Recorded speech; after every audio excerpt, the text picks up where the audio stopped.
Yo, bienvenue pour une nouvelle fiche d'exercice. Aujourd'hui, on va s'intéresser au good morning. Le good morning, c'est une extension de hanche bilatérale qui permet de travailler le grand fessier et l'ischio-jambier. Donc pour cela, je vous montre tout de suite ce qu'il en est.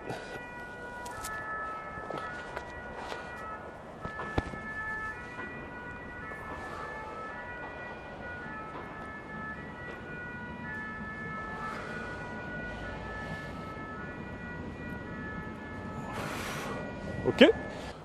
Donc pour le faire, vous prenez la bande élastique, vous la mettez sous vos pieds, les pieds écartés à largeur de hanche. Vous allez mettre la bande sur vos trapèzes, donc vous ne la mettez pas à la base du cou, ça vous ferait mal, vous les mettez vraiment sur vos trapèzes pour un meilleur support. À partir de là, vous allez picorer vers l'avant et vers le bas, en poussant quelqu'un avec vos fesses. Votre buste reste parfaitement droit et rigide. Mes genoux se fléchissent à peine. Et quand je suis arrivé soit à un étirement maximal des ischios, soit environ à ce que le buste soit par là le sol, je reviens tranquillement en position initiale en tendant les genoux et les hanches. Je reste à la gaie et à la sensation des ischios et des fessiers qui s'étirent pour pouvoir mieux les remobiliser derrière. Donc il existe 3 erreurs majeures dans l'exécution du good morning qu'on retrouve souvent chez les débutants. Et donc la première, ça concerne évidemment la colonne vertébrale. Donc c'est-à-dire que le débutant va être ici et au lieu d'aller picorer en poussant quelqu'un avec ses fesses et en allant vers le bas et en gardant le dos rigide, il va se laisser subir. Et en fait, il va que suivre les sensations du cou et de l'élastique et arrondir l'élastique. Et du coup, il va partir sur un enroulement de la colonne vertébrale et un déroulement de la colonne vertébrale.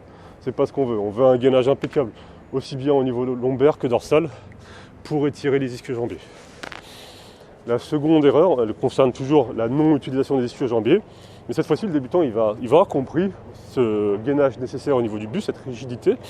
Par contre, il va descendre et remonter en fléchissant le buste et les hanches en même temps. Donc en fait, il va davantage mobiliser les quadriceps que les ischios. Et la dernière erreur, qui est assez commune, c'est qu'il va aller trop vite. En fait, le good morning, je trouve que pour bien sentir les muscles concernés, il faut y aller à une vitesse relativement lente.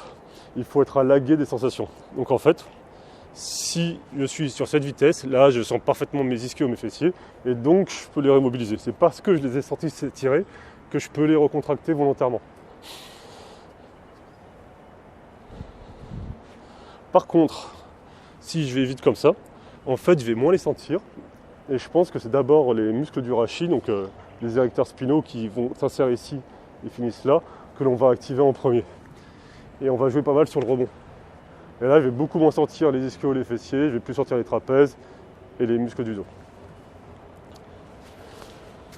Voilà les potes, c'est tout pour aujourd'hui. J'espère que ça vous a plu. Donc c'était le good morning avec une bande élastique qui permet de travailler les ischios et les fessiers sur une extension bilatérale. Si ça vous a plu, laissez un commentaire, un pouce bleu. Moi, je vous fais des bisous et je vous dis à une prochaine fois. Ciao.